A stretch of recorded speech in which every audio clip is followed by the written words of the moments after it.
बिस्मिल्लाहिर्रहमानिर्रहीम। अस्सलाम वालेकुम डियर स्टूडेंट्स। आज लेक्चर नंबर 2 है हमारा introduction to programming C plus plus का। लेक्चर नंबर 2 में हमारे पास कुछ टॉपिक्स हैं, कुछ जनरल सी चीज़ें हैं। पहला है जी सॉफ्टवेयर कैटेगरीज। सॉफ्टवेयर दो किस्म का होता है, एक होता है सिस्टम सॉफ्टवेयर, एक होता है एप्लीकेशन सॉफ्टवेयर। मैं ये स्टार्ट वाले चैप्टर्स जो है ना, ये आपकी बुक है,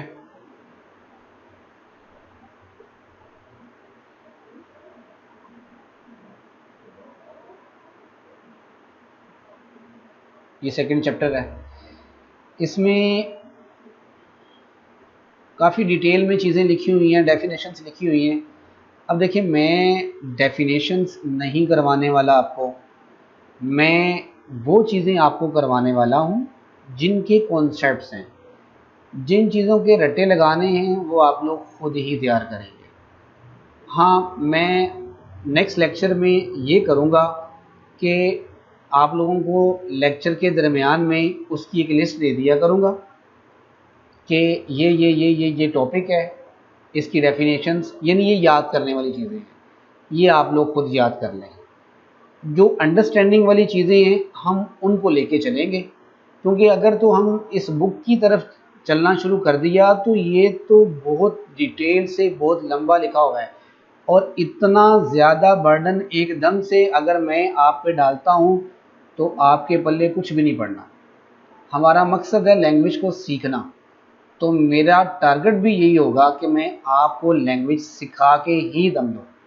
और इंशाल्लाह आप लोग जैसे ही प्रोग्राम्स की तरफ आएंगे ना, तो आप लोग लैंग्वेज सीख लेंगे, काफ़ी हद तक काबिल हो जाएंगे कि आप प्रोग्राम्स बना सकें। आते हैं जी सॉफ्टवेयर की कैटेगरीज में। दो किस्म के सॉफ्टवेयर होते हैं, सिस्टम सॉफ्टवेयर और एप्लीकेशन सॉफ्टवेयर।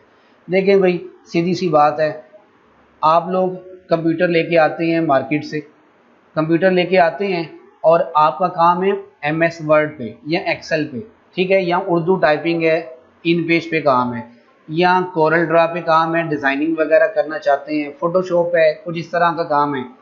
आप मुझे ये बताएं, कभी आप लोगों ने किसी से सुना कि विंडो की नहीं है और माइक्रोसॉफ्ट वर्ड कर लिया हो? विंडो कंप्यूटर में है नहीं और कोरल ड्रा उसमें इंस्टॉल कर लिया हो? कभी भी ऐसा नहीं होता।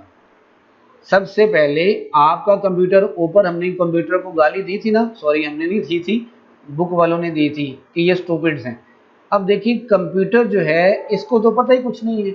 सबसे पहले कंप्यूटर के पार्ट्स को, सारी चीज़ों को अंडरस्टैंड करवाने के लिए एक सॉफ्टवेयर उसके अंदर डालना पड़ेगा। समझ लें कि एक रूह उसके अंदर डालनी पड़ेगी। जिस्म है कंप्यूटर और रूह जो है वो उसका सॉफ्टवेयर है, जिसे सिस्टम सॉफ्टवेयर कहते हैं। अगर हम सिस्टम सॉफ्टवेयर उसके अंदर डालेंगे तो जिस्म में रूह आ गई। अब वो बॉडी जो है अपने सारे पार्ट्स की प्रॉपर वर्किंग करवाएगी। हाथ चल सकते हैं, पाँव चल सकते हैं, ठीक है, आंखें देख सकती हैं, जुबान बोल सकती है। अब आप प्रॉपर वर्किंग ज़रा समझें। प्रॉपर वर्किंग की मिसाल आसान सी लेते हैं। आंधी आ गई जी, आप किसी गली में थे, एकदम से तेज हवा आई, मट्टी वगैरह उड़ी। अब आप रिस्पॉन्स क्या करते हैं भला? जब आप चल रहे होते हैं तो आप अपनी टांगों को और जोर से चलाते हैं, एक काम आप रिस्पॉन्स जो कर रहे हैं। दूसरा काम, आप अपनी आंखें बंद करते हैं। तीसरा काम, अगर आप अपने किसी दोस्त से रास्ते में जाते हुए बातें कर रहे होते हैं तो आप चुप कर जाते हैं ताकि मुंह में मट्टी ना जाए। चौथा काम, अगर आपकी आंख में थोड़ी बहुत मट्टी गई है, कोई जर्रा गया है, तो आप अपनी आंख को अपनी फिंगर से मलना शुरू कर देते हैं। अब देखें, कभी ऐसा हुआ कि आपने अपने हाथ को कहा हो कि आंख पे उंगली आए और आंख की बजाय वो आपका हाथ जो है वो आपके पाँव की तरफ जाना शुरू कर दे? कभी नहीं। आपके आंधी के अगेंस्ट 4-5 काम किए और वो सारे काम जो हैं वो एक दूसरे के साथ मिक्सअप होके किए जा रहे हैं, एक दूसरे के साथ कनेक्शंस में किए जा रहे हैं। आपका मुंह बंद हुआ रिस्पॉन्स के तौर पर, आपकी आंखें बंद हुई रिस्पॉन्स के तौर पर, ऐसे तो नहीं ना हुआ कि आपकी आंखें बंद हुई मुंह खुला रह गया, आपने बाहर जुबान निकाल ली हो, कभी भी नहीं। आपने अपनी टांगों को जोर लगाया आगे की तरफ, ठीक है, कभी ऐसा हुआ आप पीछे जाना शुरू कर दें। ये जिस्म हमारा जब काम करता है तो इसके सारे पार्ट्स एक दूसरे के साथ मिलके काम करते हैं। कभी ऐसा नहीं होता कि आपकी एक टांग आगे जा रही हो दूसरी टांग पीछे को जोर लगा रही हो, मैं तो पीछे ही जाना है। आप समझें, आपका जिस्म प्रॉपर वर्किंग करता है। तो जनाबे अली आपका कंप्यूटर जो है ना, अगर इसकी भी प्रॉपर वर्किंग करवानी है ना, प्रॉपर वर्किंग से मुराद ये है, आपने अपने सीडी रोम को निकाला, उसमें सीडी लगाई, डाल दी, अब आप एक मूवी या सॉन्ग चलाना शुरू कर दिया और इधर से सीडी रोम जो है उसने सीडी बाहर निकाल दी हो, कभी ऐसा हुआ? नहीं। क्यों? क्योंकि जब मूवी आप चला रहे हैं तो सीडी रोम को पता है कि मेरे जो डाटा यानी सीडी जो है उसमें जो डाटा है वो रीड किया जा रहा है, मैंने इसको बाहर नहीं निकालना। कभी ऐसा हुआ हो कि आपका स्पीकर जो है वो बिल्कुल सही हो और चलना बंद कर दे, एक स्पीकर चले एक ना चले, वो कहे कि नहीं जी मैंने इस सॉन्ग पे नहीं चलना, मैंने तो फलां सॉन्ग पे चलना है। कभी भी ऐसा नहीं होता। जैसे आपका जिस्म आपकी रूह की मौजूदगी में प्रॉपर वर्किंग करता है, इसी तरह आपका कंप्यूटर जो है वो सिस्टम सॉफ्टवेयर की मौजूदगी में प्रॉपर वर्किंग करता है। तो सिस्टम सॉफ्टवेयर ये मशीन लविंग होते हैं, मशीन फ्रेंडली होते हैं, दोस्ती इनकी मशीन के साथ होती है, हमारे किसी काम के नहीं होते। इन्होंने मशीन में रूह डालनी होती है, आपके कंप्यूटर में रूह डालनी होती है, ठीक है। तो सिस्टम सॉफ्टवेयर में एक तो ऑपरेटिंग सॉफ्टवेयर होता है, जैसे विंडो हो गई, यूबुंटू हो गया, लिनक्स हो गया, ये सारे के सारे ऑपरेटिंग सॉफ्टवेयर हैं, ठीक है। इसके बाद होता है डिवाइस ड्राइवर्स। सीधी सी बात है भाई, कोई भी डिवाइस है, कोई कार है, गाड़ी है, उसको चलाने के लिए ड्राइवर की ज़रूरत होती है। तो आपके कंप्यूटर में, आपके कंप्यूटर के साथ जितनी भी चीज़ें अटैच होती हैं, जितनी भी चीज़ें, मैं मिसाल देता हूँ एक प्रिंटर की, आपने अपने कंप्यूटर के साथ प्रिंटर को अटैच कर दिया, अब आपका प्रिंटर अटैच हो गया, नीचे एक ना आपको एक पॉपअप शो होगा कि कोई ना कोई चीज़ आपके कंप्यूटर से अटैच हुई है, लेकिन आपका कंप्यूटर पहचान नहीं रहा उसको। क्यों नहीं पहचान रहा? इसलिए नहीं पहचान रहा, ये जो प्रिंटर है ना, इसको चलने के लिए एक रूह की ज़रूरत है, एक छोटी सी फाइल की ज़रूरत है। अगर वो फाइल आपके कंप्यूटर में पहले से पड़ी होगी तो आपका हार्डवेयर यानी प्रिंटर जो है, ये आपकी डिवाइस काम करेगी। अगर वो फाइल इसमें नहीं होगी तो आपका प्रिंटर काम नहीं करेगा। तो प्रिंटर हो गया, स्कैनर हो गया, कुछ भी हो गया, माउस कीबोर्ड जो भी है, इन सब को चलाने के लिए इनकी छोटी छोटी सॉफ्टवेयर की फाइल्स होती हैं। अगर वो फाइल आपके कंप्यूटर में मौजूद हो तो आपकी ये सारी चीज़ें चलना शुरू कर देती हैं। अगर वो फाइलें मौजूद ना हो तो आपका कंप्यूटर बस ये कहता है कि कोई चीज़ अटैच हुई है, हमें नहीं पता क्या अटैच हुई है। अब आप सोचेंगे कि इतनी कंपनी हैं, इतने माउस हैं, इतने कीबोर्ड हैं, इतने प्रिंटर्स हैं, इतने उनके मॉडल्स हैं, एचपी का प्रिंटर है, सैमसंग का प्रिंटर है, पता नहीं कितने कितने हैं, तो फिर इनकी सारी फाइलें कहाँ से आ गई? असल में ये जब ऑपरेटिंग सॉफ्टवेयर इंस्टॉल करते हैं ना, हम विंडो इंस्टॉल करते हैं, तो ये विंडो जो है ना, इसने क्या किया हुआ है, फर्ज करें विंडो 2020 में आपने इंस्टॉल की, वर्जन आया 2020 में, विंडो वालों ने क्या किया है, माइक्रोसॉफ्ट वालों ने 2020 तक जितनी भी डिवाइसेस मार्केट में आई थी, जितनी भी कीबोर्ड, माउस, प्रिंटर, फलां फलां फलां फलां, कैमरे शैमरे जो कुछ भी था, उन सब की फाइलें इकट्ठी की, इकट्ठी करके एक फ़ोल्डर में रखी और फोल्डर भी इस विंडो में डाल दिया कि भाई जब विंडो को इंस्टॉल करेगा ये फ़ोल्डर भी उसके अंदर चला जाए। अब अगर आपकी डिवाइस 2019 की है तो पक्की बात है उसकी फ़ाइल भी आपकी विंडो के अंदर होगी। जैसे ही आप अपना प्रिंटर अटैच करेंगे वो उठा लेगा वहाँ से, खुद ही फाइल उठा लेगा, तो कह देगा कि जी ओके जी आपका सक्सेसफुली इंस्टॉल होगी डिवाइस, तो आप इसको चला सकती हैं। लेकिन अगर आपका प्रिंटर 2021 में आया, विंडो 2020 में थी, तो इट मीन्स अब इसकी फ़ाइल नहीं है इसमें, तो अब क्या करना पड़ेगा, अब आप इसकी वेबसाइट पर जाएं, वहाँ से इसकी फ़ाइल डाउनलोड करें, इंस्टॉल करें, फिर आपका प्रिंटर चलेगा, अदरवाइज़ नहीं चलेगा। ठीक है जी। तो ये होता है डिवाइस ड्राइवर। क्या होता है जी? Device driver. उसके बाद यूटिलिटी सॉफ्टवेयर है, ये भी आप पढ़ लेना, लेक्चर काफ़ी लंबा हो जाएगा। मेरा मकसद था आपको बताना सिस्टम सॉफ्टवेयर क्या होता है, ठीक है। उसके बाद आते हैं जी एप्लीकेशन सॉफ्टवेयर पे। सिस्टम सॉफ्टवेयर हमने पढ़ लिया, लो जी अब हमने फाइनली कर लिया कि सिस्टम सॉफ्टवेयर जो है ना हमारे काम का नहीं है, ये सिस्टम सॉफ्टवेयर सारा का सारा कंप्यूटर के काम का है, लिहाजा ये मशीन फ्रेंडली है। एप्लीकेशन सॉफ्टवेयर यूज़र फ्रेंडली होता है। वैसे एप्लीकेशन सॉफ्टवेयर में क्या है? माइक्रोसॉफ्ट वर्ड हमारे काम का है, हम इस पर डाटा टाइप करते हैं। इन पेज हमारे काम का उर्दू टाइप करते हैं। कोरल ड्रा हमारे काम का है, हम इसमें बैनर शैनर पम्फलेट पोस्टर वगैरह बनाते हैं, ठीक है जी। फ़ोटो एडिटिंग करनी हो हम फोटोशॉप पे जाते हैं। ये सारे के सारे सॉफ्टवेयर जो हैं ये एप्लीकेशन सॉफ्टवेयर हैं, ऐसे सॉफ्टवेयर जो हमारे फ़ायदे के लिए होते हैं, जिनसे हम फ़ायदा लेते हैं, वो एप्लीकेशन सॉफ्टवेयर कहलाते हैं। ये देखें, ये एक डायग्राम मैंने वहाँ से उठाई है। देखिए सबसे नीचे पड़ा होता है कंप्यूटर हार्डवेयर। कंप्यूटर हार्डवेयर के ऊपर हम इंस्टॉल करते हैं सिस्टम सॉफ्टवेयर। ये देखिए ये वाइट वाला सिस्टम सॉफ्टवेयर, ये सारा हिस्सा सिस्टम सॉफ्टवेयर के लिए, ठीक है। सिस्टम सॉफ्टवेयर में फाइल मैनेजमेंट टूल की ऑप्शन भी होती है, ऑपरेटिंग सिस्टम मतलब विंडो भी होती है, यूटिलिटीज़ भी होती हैं, कंपाइलर, डिबगर, असेंबलर, इसको मैं बाद में समझाता हूँ आपको, ठीक है। ये होते हैं, ठीक है। और उसके बाद यानी ये सारा सिस्टम सॉफ्टवेयर के अंदर ही होता है। अब हम ऊपर करते हैं अपने काम की चीज़ें, तो वो सिस्टम सॉफ्टवेयर होगा, इंस्टॉल होगा, विंडो इंस्टॉल होगी, तो उसके बाद ही आप उसमें वर्ड इंस्टॉल कर सकते हैं। ग्राफिक के लिए फ़ोटोशॉप इंस्टॉल कर सकते हैं या कोरल ड्रा। स्प्रेडशीट मतलब एक्सेल इंस्टॉल कर सकते हैं, गेम्स इंस्टॉल कर सकते हैं, और भी आप सॉफ्टवेयर इंस्टॉल कर सकते हैं। तो सबसे नीचे कंप्यूटर हार्डवेयर, उसके ऊपर सिस्टम सॉफ्टवेयर, और सिस्टम सॉफ्टवेयर इंस्टॉल कर लें तो उसके बाद आप अपनी एप्लीकेशंस ऐप्स वगैरह इंस्टॉल कर सकते हैं। आप लोगों में से जिसके पास कंप्यूटर्स हैं, कंप्यूटर आप लोगों में से जिनके पास भी हैं, सॉरी कंप्यूटर नहीं कहना था, सॉरी मोबाइल कहना था, आप लोगों में जिनके पास भी मोबाइल है, तो मोबाइल में आप देखें कंपनी की तरफ से कुछ चीज़ें बाई डिफ़ॉल्ट आती हैं, ना आप उनको डिलीट कर सकते हैं ना आप उनको चेंज कर सकते हैं, वो पहले से होती हैं।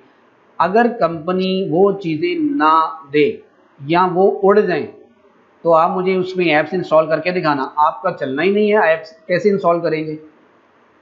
आपने देखा होगा, कहते हैं ना अगर किसी का मोबाइल ख़राब हो जाए तो कहते हैं इसकी जो है ना वो क्या कहते हैं, आईसी उड़ गया है। वो आईसी जो होता है ना, असल में वो एक मेमोरी यूनिट होता है, उसमें मोबाइल का सारा सिस्टम सॉफ्टवेयर पड़ा होता है। जब वो उड़ गया तो सिस्टम सॉफ्टवेयर ही उड़ गया, जब उड़ गया तो फिर बैठ के मक्खियाँ मारो। अब आप उसमें एप्लीकेशन इंस्टॉल नहीं कर सकते, क्योंकि उसकी रूह, जिस्म की रूह ही नहीं है, तो रूह के ऊपर आप मेकअप कैसे कर सकते हैं? यानी जिस्म के ऊपर आप मेकअप कर ही नहीं सकते, पॉसिबल ही नहीं है, ठीक है। ये थी जी इंट्रोडक्शन, थोड़ा। हिस्ट्री ऑफ सी लैंग्वेज याद करने वाली चीज़ है, देखने वाली है, नाम 2-4 होंगे वो आप लोग देख लेना। यहाँ पे तीन device drivers, utility, application software, history आप देख लेना किस डेट में किसने क्या किया है। आगे चलते हैं। अच्छा याद रखिएगा, ये पहले सी लैंग्वेज आई थी और उसके बाद उसका लेटेस्ट वर्जन आया था C++, ठीक है, याद रखना। अच्छा जी, उसके बाद डेवलपमेंट इन्वायरमेंट ऑफ सी। लो जी, यहाँ से हमारी सी लैंग्वेज स्टार्ट होने लगी है। अब ऊपर वाली जितनी भी मैंने आपको बातें बताई हैं ना, भूल जाएं, कुछ नहीं पता, लेकिन यहाँ से अब आप लोगों ने अपने ज़हन में रखना है। डेवलपमेंट इन्वायरमेंट ऑफ सी, सबसे पहली बात आपने सी लैंग्वेज लिखनी है, चलाना है, सॉफ्टवेयर बनाना है, उसमें कोई प्रोग्राम बनाना है, आपको किन किन चीज़ों की ज़रूरत है। लेट्स सपोज आपने कुर्सी बनानी है, आपको लकड़ी की ज़रूरत है, आपको उसका जो वाहन होता है वो उसकी ज़रूरत है, कील की ज़रूरत है, एक कटर की ज़रूरत है, ठीक है, रेगमाल की ज़रूरत है ज़रा लशपश करने के लिए, ठीक है, इन सारी चीज़ों की ज़रूरत है ना, आरी की भी ज़रूरत है। तो आपने C++ में प्रोग्राम बनाना है तो जनाबे अली आपको उसके टूल्स भी तो चाहिए ना। आपको औजार भी चाहिए, तो अब हम रिलैक्स हो जाएं, अब हम सुकून से देखते हैं इसको। पहला है जी एडिटर्स। एडिटर क्या होता है? एडिटर एक ऐसा सॉफ्टवेयर होता है जिसमें आप किसी भी प्रोग्रामिंग लैंग्वेज का कोड लिख सकते हो। ज़ाहिर कोड लिखने की जगह देंगे, लिखा जाएगा तो फिर ही वो प्रोग्राम बनेगा ना। तो C++ के लिए जो एडिटर्स है ना, वो है डेव C++। ये सॉफ्टवेयर है डेव C++। ये आपको गूगल से मिल जाएगा। मेरा ख्याल है मैंने इंस्टॉल किया हुआ है डेव C। ये देखें,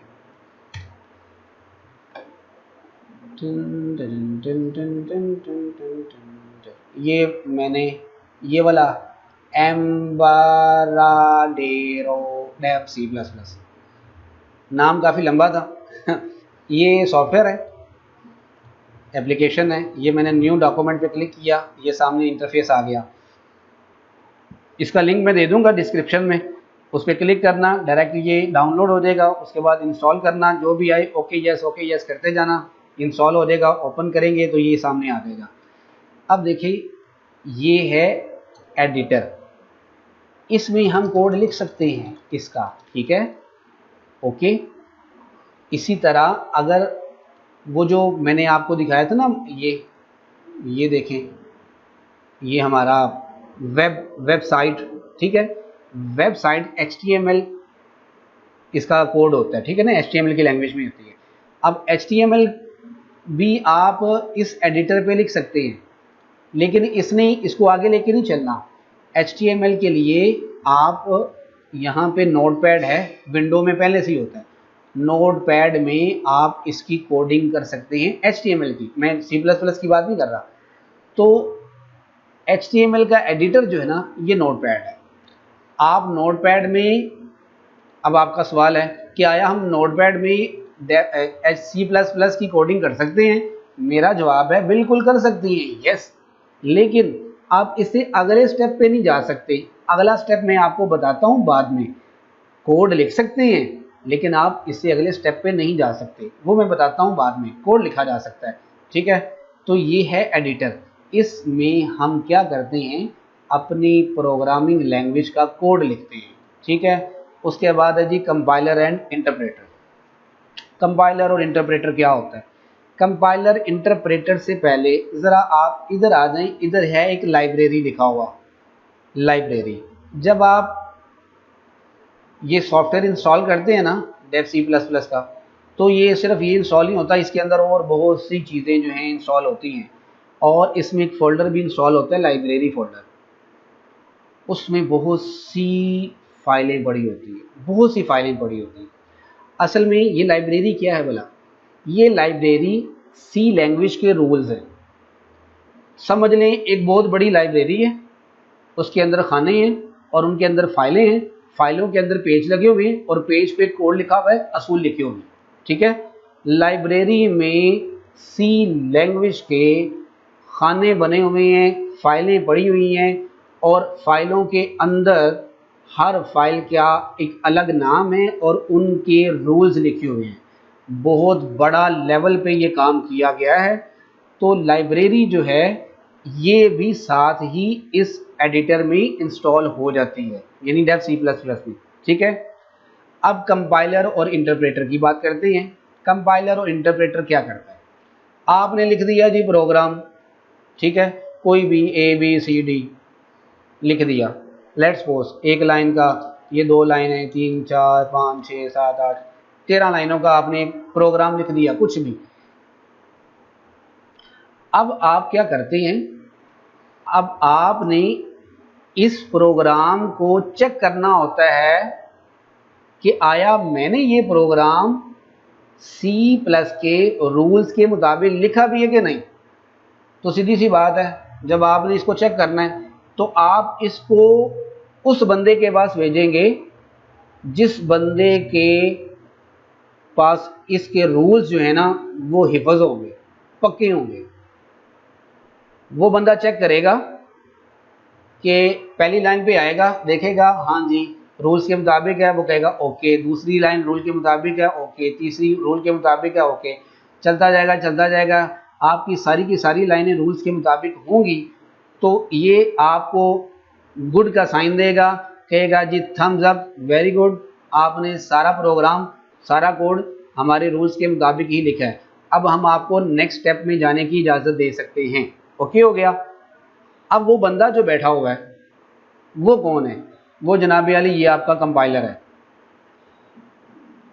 कंपाइलर क्या करता है, जब हम कोड लिखते हैं कंपाइलर को दे देते हैं, हम कहते हैं यार ज़रा चेक करना ये कोड जो लिखा है ये C++ के रूल्स के मुताबिक ही है। अब कंपाइलर क्या करता है, कंपाइलर इसको ले जाता है लाइब्रेरी में। लाइब्रेरी में जाके जो आपने कहा होता है ना कि हमने ये फलां कोड लिखा है, छोड़े वो छोड़े फिलहाल छोड़े उसको, कंपाइलर लाइब्रेरी में ले जाता है।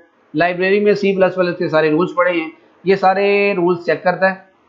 ओके, तो आपका कंपाइलर कहता है लो जी आपका कोड बिल्कुल ओके है, ठीक है। अब इंटरप्रेटर जो है ये भी सेम यही काम करता है। ये दो बंदे हैं अलग अलग, लेकिन इनमें थोड़ा सा फ़र्क है। अब फ़र्क क्या है, कंपाइलर ने पता क्या करना है, आपने यही कोड कंपाइलर को दिया, कंपाइलर ने लाइन नंबर 1 से शुरू होना है, टन टन टन टन टन टन टन टन यहाँ तक आ गया 13 तक। अगर तो आपकी लाइन जो है लाइन नंबर 6 में कोई भी एरर है, एरर मीन रूल के मुताबिक नहीं लिखी हुई, तो इसने नीचे ना आपको यहाँ पे इसने कह देना कि भाई लाइन नंबर 6 पे एरर है, वो एरर दूर करो, फिर मैं ये सारे आपके कोड को अगले स्टेज पे लेके जाऊंगा, नहीं तो बैठे रहो थे। अब अगली स्टेज भी सुन लें, क्या है अगली स्टेज है रनिंग। आपकी फाइल को रन करूंगा, चला के दिखाऊंगा, लाइन नंबर 6 का एरर दूर करो। हम कहते हैं कि यार तेरी मेहरबानी लाइन नंबर 1 2 3 4 5, यार 5 तक ठीक है तो तू 5 तक तो चला के वहां सुनो। लाइन नंबर 6 7 8 6 में एरर है, चलो 6 में एरर हम जब दूर करेंगे तब तुम चला देना, लेकिन ये तो चला के दिखाओ जो ऊपर वाली हैं। ये कहेगा ना जी ना, आपकी लाइनें चाहे हूँ 100, एक भी लाइन में एरर आ गया तो उस एरर को ख़त्म करोगे, पूरे का पूरा कोड एरर फ्री होगा तो फिर मैं चला के दिखाऊंगा, अदरवाइज मैं नहीं चलाऊंगा। चलें जी, हम आते हैं इंटरप्रेटर की तरफ। इंटरप्रेटर क्या करता है, लाइन नंबर 1 चेक करता है ओके है, ये रन कर देता है। लाइन नंबर 2 चेक करता है ओके है, रन कर देता है। इसी तरह चलते चलते फर्ज करें लाइन नंबर 10 पे एरर है, तो इसने ऊपर वाली 9 चला देनी है, 10 पे आके रुक जाना है। इसने कहना है कि जी यहाँ पे आके एरर है, इसको दूर करें ताकि मैं इनको भी चला दूँ। समझ आ गई? अब मैं इसको शॉर्ट में बताता हूँ। कंपाइलर जो है ये आपके सारे कोड को इकट्ठा रन करता है, अगर कोई एरर आ जाए तो कोड का कोई हिस्सा भी रन नहीं करता, नहीं चलाता। इंटरप्रेटर जो है ये स्टेप बाय स्टेप कोड को चेक भी करता है, रन भी करता है, स्टेप चेक भी करता है, रन भी करता है। जहाँ पे एरर आ जाता है वहाँ पे रुक जाता है, ठीक है। अब आते हैं जी डीबगर पे। डीबगर, बग कहते हैं गलती को, एरर को। डीबगर क्या है, डीबगर एक और बंदा बैठा हुआ है, ठीक है, जो कि कांट छांट करता है, आपकी गलतियां जो है ना उनको दूर करता है। वैसे इसने खुद दूर नहीं करना होता, ये डीबगर आपकी गलतियों को हाईलाइट करता है, बताता है कि इस जगह पे गलती है। तो ये जो है ना ये वाला सॉफ्टवेयर डेव C++, ठीक है, इसमें नीचे जो ना यहाँ पे जब हम कोड को रन करते हैं, कंपाइल करते हैं, अभी सेव नहीं किया, चले खैर, ये देखें ये वाला हिस्सा, यहाँ पे सारी गलतियां मेंशन हो जाती हैं किस लाइन पे कौन सी मिस्टेक आ रही है। तो ये सारी गलतियां जो हैं ये इस डीबगर का काम होता है। डी का मतलब होता है ख़त्म करना और बग का मतलब होता है गलती। तो ये गलतियों को दूर करने के लिए ये बंदा बैठा हुआ है, ठीक है। उसके बाद है जी लिंकर। लिंकर क्या करता है, अब देखें जी यहाँ पे आप बैठ के जो मर्जी करते जाएं, जो मर्जी करते जाएं, रूल्स के ख़िलाफ़ काम करते जाएं, जैसे मर्जी करते जाएं, आप आज़ाद हैं। जब तक आप अपने कोड को फाइनलाइज नहीं कर सकते, जब तक आपका कोड चेक ना हो कि ये रूल्स के मुताबिक है कि नहीं। अब ये कोड चेक होगा कहाँ जाके, लाइब्रेरी में कंपाइलर लेके जाएगा इसको, ठीक है। अब कंपाइलर और लाइब्रेरी, ये कंपाइलर ये नहीं कि इनू फड़ाने हैं तो चुक के चला जाता आप पंड बन के तो उसे पहुँच के कहना कि लो पंड चेक करो, नहीं। कंपाइलर अपनी जगह पे बैठा है, लाइब्रेरी अपनी जगह पे है, लिंकर क्या करता है, इन दोनों का आपस में लिंक जोड़ता है। इसका काम होता है कंपाइलर का और लाइब्रेरी का आपस में लिंक बनाना, ठीक है। उसके लिए भी एक लाइन ऐड की जाती है, वो आपको बाद में बताएंगे। बहरहाल लिंकर जो है ये आपके जो एडिटर होता है कोड उसके कंपाइलर को लाइब्रेरी के साथ जोड़ता है, ठीक है, ताकि चेक किया जा सके कोड सही है या गलत है। उसके बाद है जी लोडर। अब लोडर जो है वो क्या है, लोडर समझ लें एक ट्रक है, एक बंदा है जिसने लोड करना है लिंकर में, ठीक है, और वो लिंकर आगे लेके जाएगा लाइब्रेरी के पास कोड को, ठीक है। तो ये लोड जो है, लोडर ये प्रोग्राम को लोड करता है ताकि जाए चेक करवाए और फिर वापस लेके आए और ये अनलोड कर ले, ठीक है। ये जी हमारे चंद चीज़ें हैं। अब देखिए एडिटर जो है ये भी एडिटर है, ठीक है। अब इसमें डेव C++ का प्रोग्राम क्यों नहीं चल सकता, इसमें इसलिए नहीं चल सकता कि हमने ये सारी चीज़ें जो देखी हैं, ये सारी चीज़ें बता रही हैं कि आपके C++ के प्रोग्राम को चलने के लिए सिर्फ एडिटर नहीं, एक कंपाइलर भी चाहिए।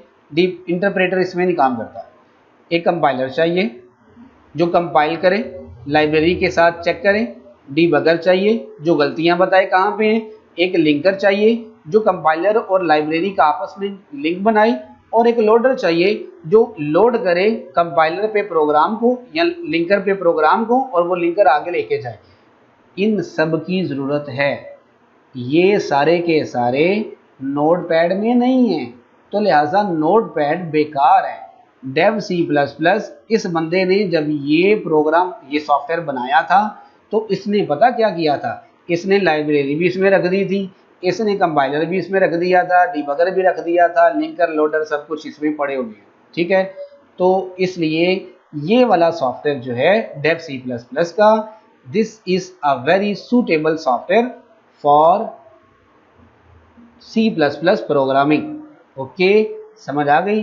तो लेक्चर नंबर 2 जो है ये भी हमारा कंप्लीट हो गया। ये थी सारी कहानियाँ, और इन कहानियों में आपने इन चीज़ों को जहन में रखना है, ठीक है। और इंशाल्लाह मिलते हैं नेक्स्ट लेक्चर में, तब तक के लिए इजाज़त चाहिए। अल्लाह हाफिज़, अस्सलाम वालेकुम, खुश रहें, दुआओं में याद रखें।